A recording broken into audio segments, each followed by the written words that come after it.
নদীটা নাম হলে দলেশ্বরী নদী।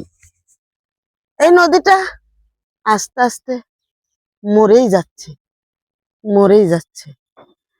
তাই আমি বলবো এই নদীটাকে বাঁচিয়ে রাখো। সবই তো গেছে চলে, এই নদীটা একটু বাঁচিয়ে রাখো। কত সুন্দর, এই পানিতে ভরপুর হয়ে গেলে আপনি সৌন্দর্য দেখতে পাবেন। তাই যে সরকার বাংলায় থেকে বিরত রাখছে সে সরকারের নাম আমি বলবো না, নাম বললে আপনারা কষ্ট পাইবেন। তাই আমি চাই না কারো কষ্ট হোক। যে সরকার এই বালুর বস্তাগুনা নদীর কিনারে ফালাইয়া গেছে তার নাম আমি বলবো না।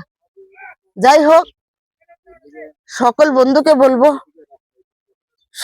সকলেই মিলা আপনি নদীটাকে বাঁচিয়ে রাখো।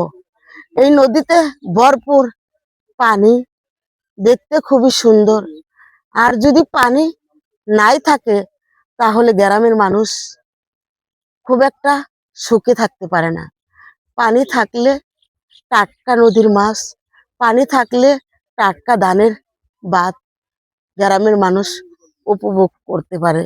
কিন্তু তাই বললাম বন্ধুরা, সকল মিলে একই শব্দ দাও না, নদীটাকে বাঁচিয়ে রাখো, নদীটাকে বাঁচিয়ে রাখো।